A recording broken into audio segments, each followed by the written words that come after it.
भारत में हमारी इतिहास, संस्कृति और विरासत, ये विश्व में हमारी विरासत का, इतिहास और संस्कृति का एक अलग स्थान है।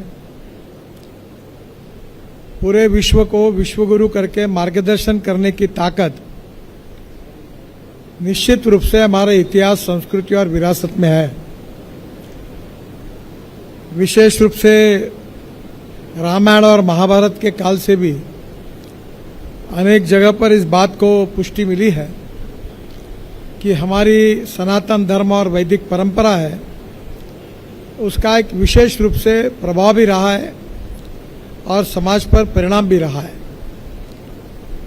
आदरणीय शंकराचार्य जी ने अखिल भारतीय स्तर पर आप सबको इकट्ठा करके बहुत बड़ा ऐतिहासिक कार्य किया है। इस परंपरा में और विकसित करने के लिए और इसको जतन करने के लिए इसका विस्तार करने की भी आवश्यकता है। हमारा देश पुण्य भूमि है, धर्म भूमि है, वेद भूमि है और संत भूमि है। और हमारी संस्कृति की सबसे बड़ी बात यह है कि हमारे यहाँ कभी ये नहीं कहा जाता कि मेरा कल्याण हो। हर समय हमारे साधु संत यही कहते हैं कि विश्व का कल्याण हो, और यही हमारी विचार करने की जो पद्धति है, और ये पद्धति जो है इसका भावार्थ सही अर्थ में सनातन धर्म में है, और उसको जतन करने का, उसको मजबूत करने का और उसको एक प्रकार से टिकाने का काम आप सब लोगों ने किया है। मुझे ऐसा कहा जाता है, एक संस्कृत में सुभाषित था, आकाशात पतितम तोयम यथा गच्छति सागरम सर्वदेव नमस्कार केशवम प्रतिगच्छति। मुझे लगता है कि हमारे यहाँ आज तिरुपति का ये जो पवित्र स्थान है, कावेरी पूजन, तो कावेरी पूजन ये बहुत महत्वपूर्ण बात है। और मैं जब वाटर रिसोर्सेस मंत्री था तो आंध्र प्रदेश में एक पोलावरम करके जो बहुत बड़ा डैम है, उसके लिए मैंने 40,000 करोड़ रुपए देकर उस डैम को करने की कोशिश की थी। अभी उसका काफ़ी काम हुआ है। तब मैंने 49 योजनाएं तैयार की थी कि जिसमें हमारी ये जो पवित्र नदियां हैं उनको एक नदी से दूसरे नदी को जोड़ना। जैसे हमारा पावर ग्रिड है, जैसा नेशनल हाईवे का ग्रिड है, वैसा हम रिवर ग्रिड भी बनाना चाहते थे। अनेक जगह पर बाढ़ के कारण हमारा बहुत नुकसान होता है।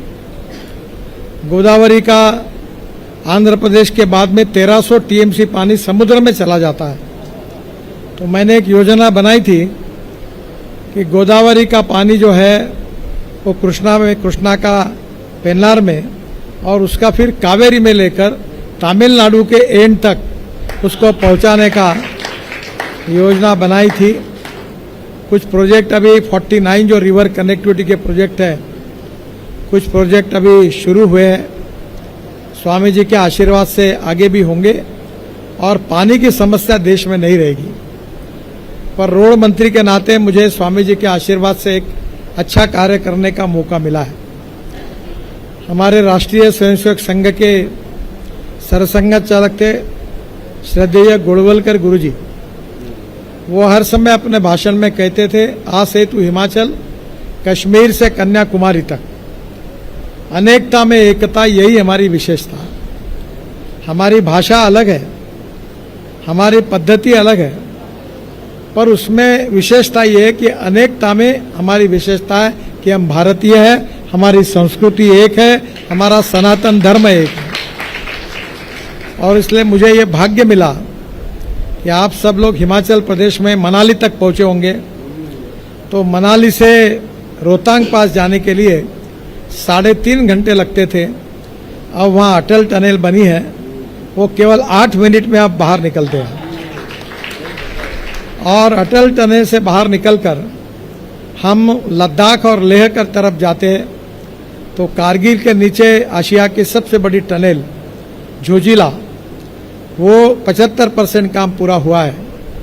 और उसके बाद एक झेड़मोर टनल है जिसका नाम प्रधानमंत्री जी ने सोनबर्ग टनल रखा है। उसका उद्घाटन हुआ है और वहाँ से हम श्रीनगर आते हैं और श्रीनगर से जम्मू के बीच में मैं 36 टनल बना रहा हूँ। उसमें से 24 टनल पूरी हो गई है और करीब 12 टनल पर काम शुरू है। और जब हम जम्मू आते हैं श्रीनगर से तो कटरा में जहाँ वैष्णो देवी का मंदिर है, वहाँ से कटरा से दिल्ली, कटरा अमृतसर दिल्ली, ऐसा बहुत बड़ा एक द्रुतगति महामार्ग एक्सप्रेस हाईवे एक्सिस कंट्रोल हम बना रहे हैं। और उसमें कटरा से दिल्ली आने के बाद 1 लाख करोड़ रुपए खर्चा करके हमने दिल्ली मुंबई हाईवे का निर्माण किया है, जिसका अभी 90% काम लगभग पूरा हुआ है। पर यह हाईवे दक्षिण और उत्तर को जोड़ने के लिए हमने सूरत से अब नया रोड बनाया, सूरत चेन्नई, करीब 70,000 करोड़ का रोड है, जिसमें काफ़ी काम पूरा हुआ है। सूरत से नासिक, नासिक से अहमदनगर, अहमदनगर से सोलापुर, सोलापुर से कर्नूल और कर्नूल से चेन्नई, कन्याकुमारी, बेंगलोर, मंगलोर, त्रिवेंद्रम, कोचीन, हैदराबाद, पूरे दक्षिण को जोड़ा है। यानी आज से तो हिमाचल, कश्मीर से लेकर कन्याकुमारी तक हम एक्सिस कंट्रोल हाईवे बना रहे हैं। और वो इसीलिए बना रहे हैं कि हमारी इतिहास, संस्कृति और विरासत, अनेकता में एकता, यही हमारी विशेषता है। हमारी हिंदू संस्कृति, हिंदू जीवन पद्धति, हिंदू परिवार पद्धति, ये मूल्याधिष्ठित है। हमारे योग विज्ञान को, हमारे आयुर्वेद को, हमारे वैदिक साइंस को विश्व में मान्यता मिली है। हमारे देश में रहकर हमारे समझ में नहीं आता, पर जब विदेश में जाते तो उसका महत्व समझ में आता है। अभी वॉशिंगटन डीसी में परम श्रद्धेय श्री रविशंकर जी ने एक बहुत बड़ा सम्मेलन लिया था। हमारी संस्कृति का, भारतीय संस्कृति का संगम था। 1 लाख से ज़्यादा विदेशी लोग हमारे प्रभु रामचंद्र का और भगवान श्री कृष्ण का जय जयकार कर रहे थे। और इसलिए मुझे खुशी है कि इसी सनातन संस्कृति का, सनातन धर्म का, वैदिक संस्कृति का जो प्रतिष्ठा है, सम्मान है, वो बढ़ाने के लिए उसके जो अनेक विशिष्टताएं है, उसमें से अग्निहोत्र ये भी बहुत महत्वपूर्ण है। स्वामी जी ने बताया कि आज 160 ही हमारे पास अग्निहोत्री है, पर आने वाले समय में इस पूरे हमारे स्पिरिचुअल साइंस को, अध्यात्म को, हमारे वैदिक साइंस को, हमारा अग्निहोत्र से लेकर वेद पुराण सब जो है, उसको आधुनिक विज्ञान के साथ जोड़ने का भी काम स्वामी जी कर रहे हैं। मैं अक्सर एक बात कहता हूं कि there is a difference between 2 words, modernisation and westernisation. हम पाश्चात्यकरण के खिलाफ है, पर आधुनिकीकरण के साथ हमारा जो नॉलेज है सनातन धर्म का, इतिहास, संस्कृति और विरासत का, जिस नॉलेज की व्याख्या अभी innovation, entrepreneurship, science, technology, research, skilled and successful practices, we name it as knowledge. अब इसमें वैदिक साइंस भी आता है। और आने वाले भविष्य में हिंदुस्तान को विश्वगुरु बनाने के लिए conversion of knowledge into wealth, ये हमारे देश का, विशेष रूप से हमारे देश को दुनिया की महाशक्ति बनाना, 3rd लार्जेस्ट इकोनॉमी बनाना, आत्मनिर्भर भारत बनाना। और जैसे स्वामी जी ने कहा है कि देशभक्ति हमारा आत्मा है, राष्ट्रवाद हमारा उद्दिष्ट है, और ज्ञान, विज्ञान, तंत्र विज्ञान, और उसके साथ साथ वेद शास्त्र, उसके साथ अग्निहोत्र से लेकर जितनी अपनी आध्यात्मिक और वैदिक परंपरा है, उसको लेकर पूरे विश्व को मार्गदर्शन करने की क्षमता आप सब में है। और इस हमारी ज्ञान को मजबूत करने के लिए, टिकाने के लिए आज ये विशेष रूप से अखिल भारतीय अग्निहोत्र सम्मेलन का आयोजन हुआ।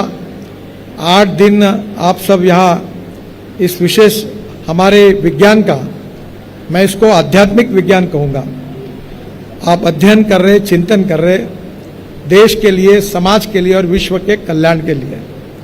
आदरणीय शंकराचार्य जी का आशीर्वाद है और ये कार्य निश्चित रूप से यशस्वी होगा। और मेरे जैसे छोटे व्यक्ति को आप सबका और शंकराचार्य जी का आशीर्वाद हमारे देश को मजबूत करने का, आत्मनिर्भर भारत बनाने का, इस देश को सुखी समृद्ध संपन्न बनाने का और विश्वगुरु बनाने के लिए जो प्रयास हो रहे हैं उस प्रयासों में कुछ प्रयास करने की प्रेरणा मुझे आदरणीय शंकराचार्य जी के आशीर्वाद से मिलेगी, ये मेरा विश्वास है। फिर से एक बार मैं शंकराचार्य जी के चरणों में वंदन करता हूँ और आप सब अग्निहोत्रीजों को जो ये इतना पवित्र कार्य कर रहे हैं, हमारे धर्म संस्कृति आध्यात्मिक विज्ञान इसको टिकाकर इसमें आप अच्छा कार्य कर रहे हैं। और मुझे बड़ी खुशी हुई कि आईटी से लेकर बड़े बड़े क्षेत्र के जो विज्ञान के बड़े बड़े लोग हैं वो भी अब इस क्षेत्र में आपके साथ जुड़कर काम कर रहे हैं। तो आध्यात्मिक विज्ञान और प्रगल्भ बनेगा और समृद्ध बनेगा, संपन्न बनेगा और हमारे स्पिरिचुअल जो विचार है उसको साइंस का अगर आधार मिलेगा तो आगे चलकर विश्व में हमारा ज्ञान विश्वगुरु बनेगा, यही विश्वास है। मुझे भी आप सब जरूर अच्छा कार्य करने का आशीर्वाद दीजिए, यही आप सबसे हाथ जोड़कर प्रार्थना है। बहुत बहुत धन्यवाद, नमस्कार।